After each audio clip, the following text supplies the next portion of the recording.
कोई इंटरफेरेंस मना कर दिया। मतलब साफ है कि जो लीगल ऑप्शंस थे पहले, कोर्ट ने ये माना कि लीगल ऑप्शन थे वो पूरा एग्जॉस्ट हो चुका है और क्षमादान याचिकाएं भी पहले भी खारिज हो चुकी हैं, गवर्नर के यहाँ से भी खारिज हो चुकी। अब ऐसे में राष्ट्रपति के यहाँ जो याचिका गई है उससे मुझे बहुत कम लगता है, इसलिए कि कल फांसी की सजा होनी है, 7 बजे उस पर एक्यूशन होना है। तो ऐसे में हाँ प्रभाकर बिल्कुल सही कह रहे हैं आप। जब केंद्र सरकार तय कर चुकी है, अटॉर्नी जनरल कोर्ट में बता चुके हैं कि डेथ वारंट सही है, तो फिर राष्ट्रपति उसके उलट कैसे फैसला दे सकते हैं? लगता यही है केंद्र सरकार के स्टैंड के मुताबिक राष्ट्रपति भी याकूब मेमन के खिलाफ डेथ वारंट को सही मानेंगे और उसकी जो दया याचिका है उसे खारिज कर देंगे। महाराष्ट्र के राज्यपाल पहले ही उसकी अर्जी को खारिज कर चुके हैं। प्रभाकर ये भी बता दीजिए, अब तो तय हो गया है कि कल सुबह याकूब मेमन को नागपुर की सेंट्रल जेल में फांसी पर लटका दिया जाएगा। ये बताइए, जो याकूब मेमन ने अपनी याचिका में पॉइंट उठाए थे कि 14 दिन का फासला होना चाहिए उसकी आखिरी पिटीशन खारिज होने और डेथ वारंट जारी होने के बीच, और दूसरा उसे पर्याप्त समय नहीं दिया गया डेथ वारंट के बाद फांसी पर लटकाने से पहले। देखिए, ये जो शिकायत की गई थी, याचिका में जो बातें कही गई थी, उसमें एक बात तो ये कही गई थी कि 90 दिन पहले डेथ वारंट जारी किया गया, लेकिन 14 दिन पहले ही याकूब को बताया गया। कोर्ट अटॉर्नी जनरल साफ तौर पर यह कहा कि जो सुप्रीम कोर्ट की गाइडलाइन का निर्देश सुप्रीम कोर्ट ने जारी किया हाल के फैसले में, इसमें कहा गया था जिसके मुताबिक 14 दिन पहले ही बताया जाना काफी है। तो यहाँ पर विलंब के बाद भी 17 दिन तो पहले ही बता दिया गया। जाहिर सी बात है कि एक दिन ये तर्क था याकूब मेमन के वकीलों की तरफ से, याकूब की तरफ से, वो कोर्ट ने इस आधार में खारिज कर दिया। ठीक है, प्रभाकर हमारे साथ ही रहिए। अपने दर्शकों को जरा पूरी कहानी फिर से बता देते हैं। 1993 बम धमाकों के दोषी याकूब मेमन को कल सुबह नागपुर की सेंट्रल जेल में फांसी पर लटका दिया जाएगा।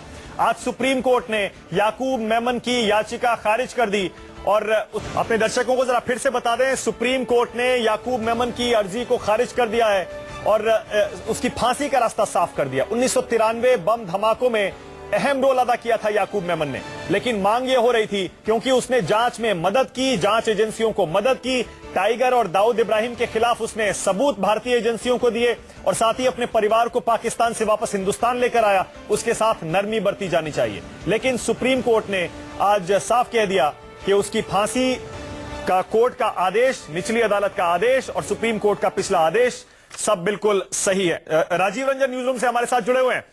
राजीव, ऐसा लगता है कि 1993 बम धमाकों के जितने भी पीड़ित थे आज वो राहत की सांस ले रहे होंगे। राजीव, देखिए, 1993 के जब बम धमाके हुए थे तो मुंबई के जगह जगह पर, कोने कोने पर निर्दोष और निरपराध लोग जो अपने घरों को जा रहे थे, बहुत लोगों के बाप का साया उजड़ गया, बहुत लोगों के मां की ममता छिन गई, बहुत लोगों का इकलौता चिराग बुझ गया, बहुत सारे लोग निरपराध निर्दोष लोग जो सड़कों पर इधर उधर थे, भयंकर तबाही हुई, किसी का कोई दोष नहीं था। कहीं पेट्रोल पंप पे धमाके हुए, कहीं शेयर मार्केट के पास धमाका हुआ, इस तरह के घटना। राजीव, आपको रोक रहा हूँ, सुप्रीम कोर्ट में वहाँ बाहर कुछ वकील कुछ कह रहे हैं। आप किसकी तरफ से हैं? हम government officer, government advocate, state government. पूरा नाम पहले बता दीजिए। शिवपति बी पांडे।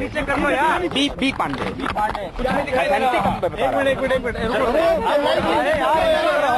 अब ठीक है। आज सर्वोच्च न्यायालय ने अपने आदेश में याकूब मेमन की रीट को खारिज किया। उन्होंने कहा कि सिक्योरिटी पिटीशन जो डिसाइड किया था 3 जज बेंच ने अर्लियर, वो सही है। अरे माइक नीचे करो ना, माइक नीचे करो मेरे भाई। कैसे दिखेगा उनको कैमरा? कैसे माइक नीचे कर लो। माननीय न्यायालय ये नहीं कोई कहेगा, ये एग्जीक्यूटिव एक्शन है। ये कोई बात नहीं। माननीय न्यायालय ने कहा कि जो डेथ वारंट है वो इन ऑर्डर है। अब ये फांसी कल होगी कैसे? ये मैं नहीं जानता, एग्जीक्यूटिव एक्शन है ये। कोर्ट ये थोड़ी कहती है।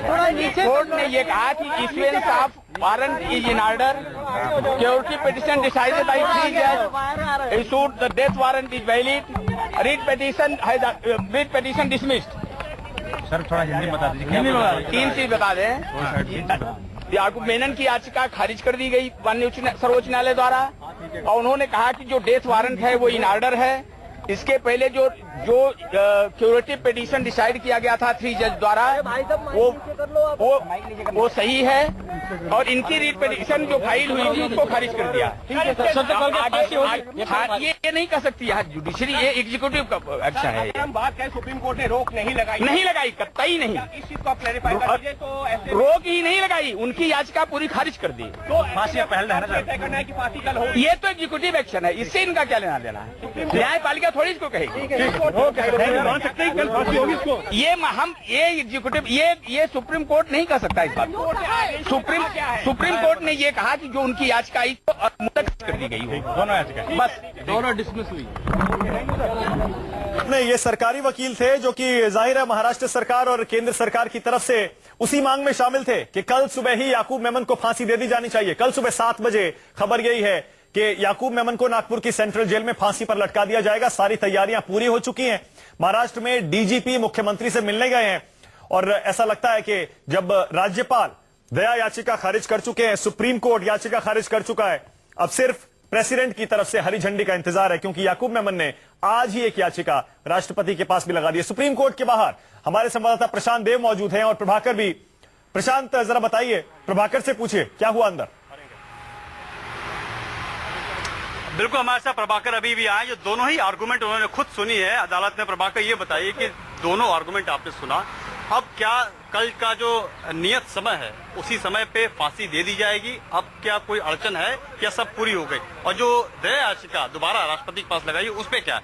देखिए, सवेरे 2 घंटे 2.5 घंटे के आसपास सुनवाई चली। अभी 1.5 घंटे के आसपास सुनवाई चलने के बाद आधे घंटे करीब में फैसला लिखाया गया और उसमें साफ तौर पर याकूब मेनन की तरफ से जो भी दलीलें दी गई थी, जो भी बातें याचिकाओं में कही गई थी, उसमें एक याचिका में ये बात कही गई थी कि जो डेथ वारंट जारी किया गया वो गलत ढंग से जारी किया गया। जब तक क्यूरेटिव पिटीशन पेंडिंग था ये नहीं होना चाहिए था। जाहिर सी बात है इस आधार पर चैलेंज किया गया था, पहली बात। दूसरी बात ये कि राष्ट्रपति के पास और राज्यपाल के पास जो याचिका दायर की गई वो तब दायर की जा चुकी थी जब तक उसके पास लीगल ऑप्शन थे। तो इस आधार पर इसको चैलेंज किया था। कोर्ट ने इन तमाम आधारों को खारिज करते हुए कह दिया कि डेथ वारंट जारी करने में कोई कहीं भी इलीगलिटी नहीं है। मतलब साफ है कि जो कल 7 बजे फांसी की सजा का जो समय दिया गया है उस पर अब कोई और बाधा नहीं है। एक बात मैं इसमें और जोड़ना चाहूंगा, जिस मसले पर कल 2 जजों के बीच मतभेद हो गया था, जस्टिस दवे और जस्टिस कुरियन के मसले पर, वहां पर 3 जजों की बेंच ने साफ तौर पर कह दिया कि जस्टिस कुरियन जोसेफ ने जो सवाल उठाया था कि याकूब मेनन की जो क्यूरेटिव पिटीशन सुनी गई वो सुनवाई करने वाली। प्रशांत, आपको रोक रहा हूं। प्रभाकर, 1 सेकंड। याकूब मेमन की फैमिली से मीडिया ने बात करने की कोशिश की है, देखते हैं। कोई आप प्रयास करेंगे? राज्यपाल ने भी नामंजूर कर दिए। आप दूसरा कोई ऑप्शन देख रहे हैं? याकूब से मुलाकात होगी, याकूब से मुलाकात होगी, याकूब से मुलाकात करेंगे। प्लीज प्लीज प्लीज लीव मी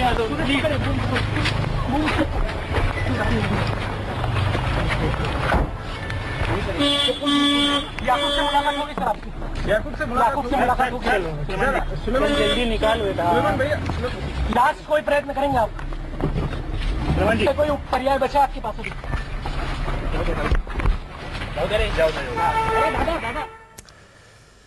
तो देखा आपने, जाहिर है आज सारे के सारे हौसले पस्त होंगे याकूब मेमन के परिवार के, जो मीडिया से बात नहीं कर रहे हैं। प्रशांत, जरा प्रभाकर से पूछिए, एक तो क्यूरेटिव पिटीशन सही खारिज की थी सुप्रीम कोर्ट ने, पहले ये कह रहे हैं, ये आज सुप्रीम कोर्ट ने कहा है, और दूसरा जो भी पॉइंट उठाए थे याकूब मेमन ने कि उसे सही समय पर जानकारी नहीं मिली, उसके बारे में क्या कहा?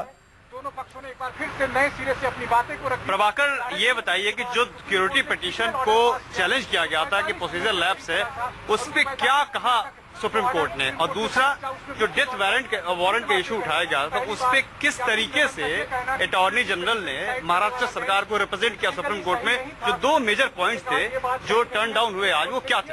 सबसे पहले तो ये बताऊं कि आज जब दोपहर के बाद अटॉर्नी जनरल ने, दोपहर के ठीक पहले अटॉर्नी जनरल ने जब अपनी दलील शुरू की तो उन्होंने एक बहुत ही भावनात्मक अपील की, बहुत भावनात्मक दलील दी कि आज हम याकूब मेनन के बारे में बात कर रहे हैं, उस पर लीगलिटी की बात की जा रही है, क्यूरेटिव पिटीशन ऐसे फाइल हुआ उसमें ये अनियमितता इसकी पर बात कर रहे हैं, लेकिन कोई भी उस 257 लोगों को याद नहीं कर रहा है जो आज महज फोटो फ्रेम में दीवारों पे टंग रहे हैं, उन हजारों लोगों के बारे में कोई चर्चा नहीं कर रहा है, कोई नहीं बात कर रहा है, जो अस्पताल में है, जो आज भी माफ करिएगा प्रशांत, फिर से रोकना पड़ रहा है। याकूब मेमन के वकील इस समय कुछ कह रहे हैं। Raju Ramchandra, how do you is any other legal remedy left now? No comments. No comments. Any comment on today's order because No you are comment. higher for the... No, that's why I won't comment. Okay, sir. Thank you, sir. तो देखा आपने, याकूब मेमन के वकील राजू रामचंद्रन भी ऐसा लग रहा है कि फिलहाल उनके पास कहने के लिए कुछ नहीं है, और इसी से अंदाजा लगता है कि अब याकूब मेमन और उसकी लीगल टीम के सारे रास्ते बंद हो चुके हैं। कल सुबह 7 बजे महाराष्ट्र में नागपुर की सेंट्रल जेल में उसे फांसी पर लटका दिया जाएगा। जाहिर है ये खबर याकूब मेमन को मिल गई होगी, और याकूब मेमन को अब ये एहसास हो रहा होगा कि उसके पास अब से लेकर और सुबह 7 बजे तक सिर्फ 15 घंटे का समय है, 14.5 घंटे का समय। जिंदगी के 14 घंटे याकूब मेमन के बाकी हैं, जिसके बाद उसे फांसी पर लटका दिया जाएगा। 1993 के बम धमाकों का एक एक मंजर, और जो कुछ उस धमाकों में, उस आतंकवादी हमले में रोल याकूब मेमन ने अदा किया, उसे अब वो सब का सब याद आ रहा होगा। कहीं ऐसा भी होगा शायद, अपने हिंदुस्तान एक एक मंजर, और जो कुछ उस धमाकों में, उस आतंकवादी हमले में रोल याकूब मेमन ने अदा किया, उसे अब वो सब का सब याद आ रहा होगा। कहीं ऐसा भी होगा शायद, अपने हिंदुस्तान या नेपाल आने के फैसले पर उसे पछतावा हो रहा होगा। खैर, फिलहाल आपको बता दें, कल सुबह 7 बजे 1993 बम धमाकों के दोषी याकूब मेमन को नागपुर की सेंट्रल जेल में फांसी पर लटका दिया जाएगा। सुप्रीम कोर्ट ने आज उसकी याचिका खारिज कर दी है। महाराष्ट्र सुप्रीम कोर्ट ने, बड़ी बेंच ने यह कह दिया है कि पिछले ऑर्डर में कोई भी कानूनी खामी नहीं थी, तो साफ हो जाता है कि डेथ वारंट जब सुप्रीम कोर्ट कह रहा है लीगल है, उसके बाद अब कोई भी रास्ता याकूब मेमन के सामने नहीं बचता है।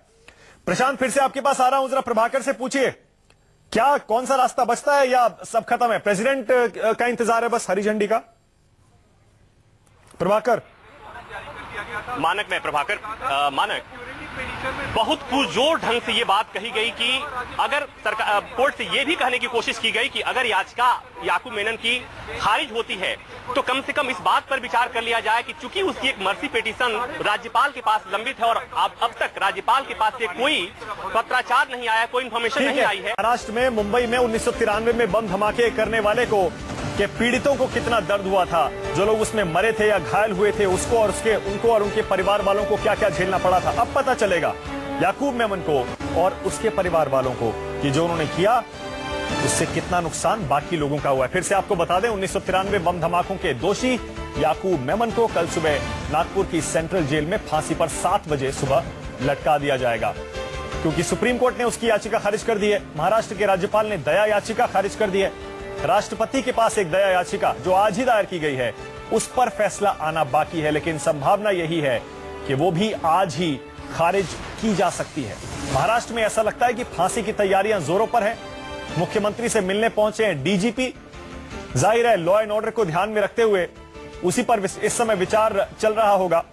और आपको याद भी दिला दें, याकूब मेमन 1993 के बम धमाकों के एक दिन पहले हिंदुस्तान छोड़कर भाग गया था, और बाद में पता चला कि उसने क्या रोल अदा किया था उन बम धमाकों में, जिनमें 250 से ज्यादा लोग मारे गए थे और 700 से ज्यादा जख्मी हुए थे। उसने 15 लड़कों के लिए पाकिस्तान के टिकट जुटाए, खरीदे, जो कि पाकिस्तान आर्म्स की एम्यूनिशन की ट्रेनिंग लेने गए थे। इसके अलावा 12 बम उसके घर के अंदर ही बनाए गए थे। 85 हैंड ग्रेनेड्स उसने खुद हैंडल किए थे। इसके अलावा हवाला के जरिए आईएसआई का पैसा उसने हैंडल किया था। ये सारे के सारे चार्जेस उसके खिलाफ साबित हुए, और आखिरकार अब देखिए उसे फांसी पर लटका दिया जाएगा कल सुबह। हमारे साथ कालरा जी जुड़ रही हैं, जो कि सीनियर लॉयर है। कालरा जी, आप मुझे सुन पा रही हैं? हाँ, मैं सुन पा रही हूँ आपको। आपको क्या लग रहा है, अब सुप्रीम कोर्ट ने सारे रास्ते बंद कर दिए, राज्यपाल ने दया याचिका खारिज कर दी, सिर्फ प्रेसिडेंट के पास एक दया याचिका पड़ी है। क्या लगता है आपको, कोई रास्ता है बचने का याकूब मेमन के पास? आज जो फैसला दिया है सुप्रीम कोर्ट ने उस डेथ वारंट को लेकर दिया है कि डेथ वारंट कानूनी रूप से बिल्कुल सही है। तो as far as that death warrant is concern, that is legal and that is going to be executed tomorrow. ठीक है। हाँ ज्योतिका जी, लेकिन मैं वैसे पूछ रहा हूं क्योंकि एक बार पहले ही राष्ट्रपति की तरफ से दया याचिका खारिज हो चुकी है। आज आनंद फानन में एक और मर्सी पिटीशन प्रेसिडेंट के पास डाल दी याकूब मेमन ने। क्या लगता है आपको, कोई चांस है? वो आज कोर्ट में सवाल उठा था, वो आज सवाल कोर्ट में उठा था कि आज सुबह कोर्ट में राष्ट्रपति के सामने एक मर्सी याचिका डाली गई है, मर्सी पिटीशन, परंतु कोई उसका सही जवाब नहीं आया याकूब मेनन की तरफ से। हाँ, जाहिर है योजना ने, जो कि खुद पार्टी नहीं थे, तो जो खुद पार्टी भी नहीं थे पिटीशन में, उनका सिर्फ वेग सा जवाब था कि किसी वेल विशर ने डाल दी होगी। मतलब जो राजू रामचंद्रन उनको रिप्रेजेंट कर रहे थे, उन्होंने उसके ऊपर कोई हाँ या ना का जवाब नहीं दिया।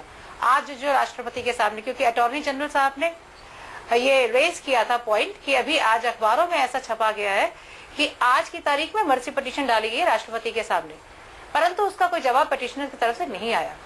प्रभाकर, आपके पास कोई खबर है क्या? प्रेसिडेंट के पास जो दया याचिका गई है रिपोर्टेडली, उसके बारे में पता चला है कहां से आई है, कब आई है?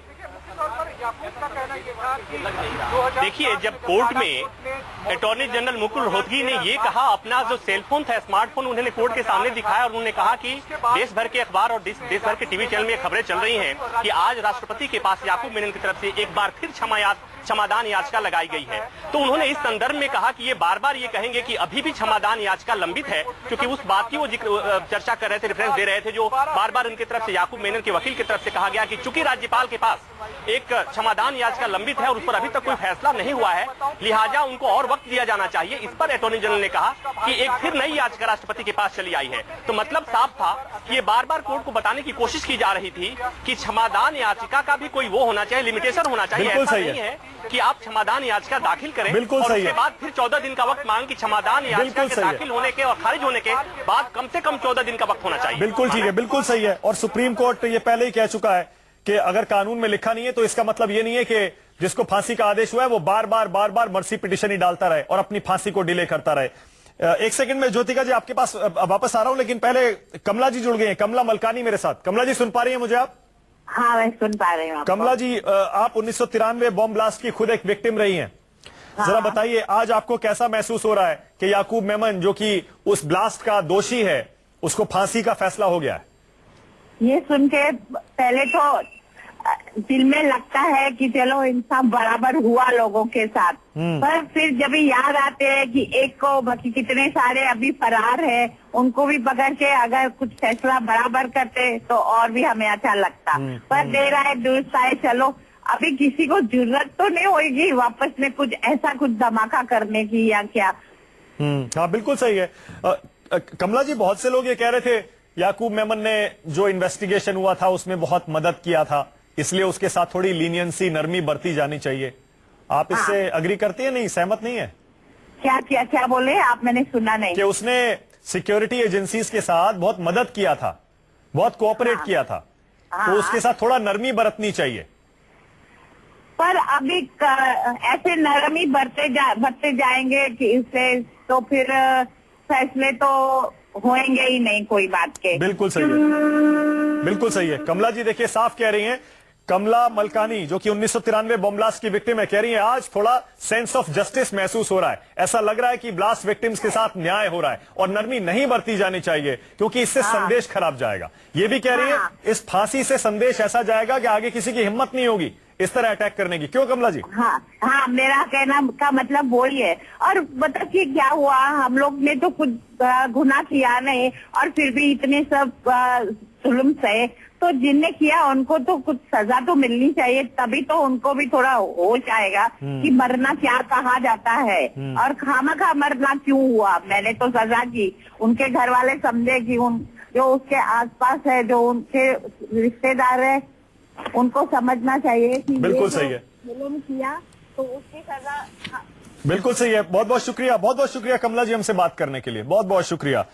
फिलहाल ज्योतिका कालरा भी हमारे साथ हैं, सीनियर लॉयर हैं। ज्योतिका जी, अब जबकि कल सुबह 7 बजे याकूब मेमन को फांसी पर लटका दिया जाएगा, लेकिन फिर भी आपको भी लगता है 21 साल हो गए हैं। 1993 बॉम्ब ब्लास्ट को 22 साल हो गए, 22 साल हो गए, और इस शख्स को जेल में 21 साल हो गए।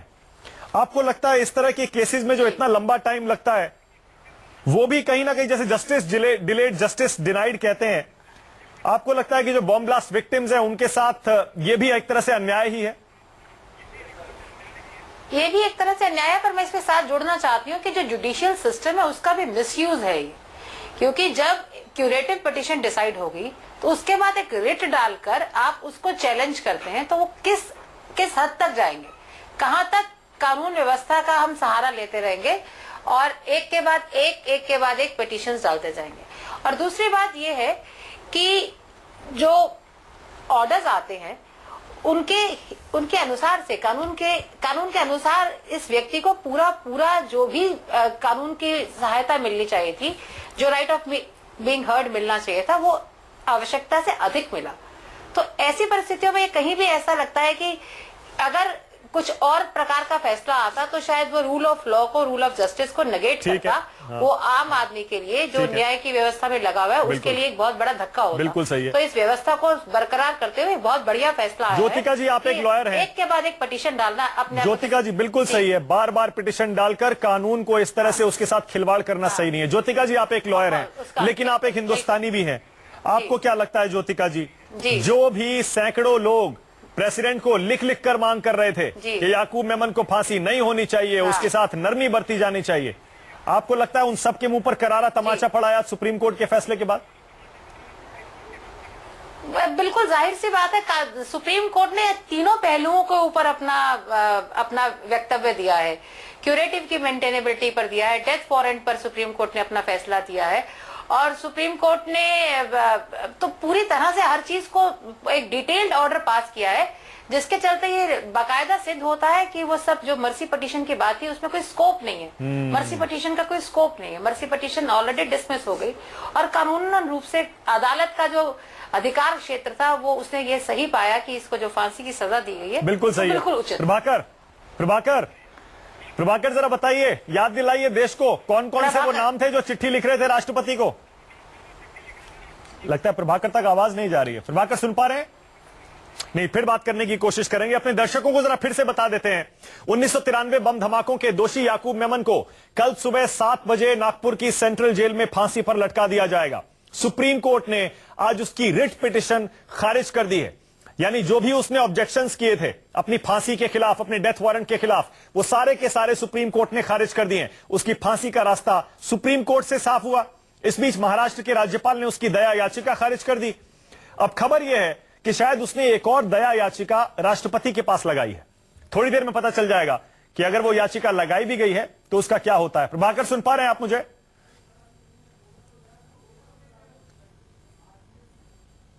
प्रभाकर तक आवाज नहीं जा रही है। ज्योतिका जी, एक सेकंड में ब्रेक के बाद आपके पास आ रहा हूं। एक छोटा सा ब्रेक हमें लेना पड़ेगा, लेकिन इसी खबर पर बने हुए हैं, क्योंकि 1993 बम धमाकों के जितने भी पीड़ित थे आज वो राहत की सांस ले रहे होंगे और ये महसूस कर रहे होंगे कि आखिरकार उनके साथ न्याय होने जा रहा है। छोटा सा ब्रेक, देखते रहिए।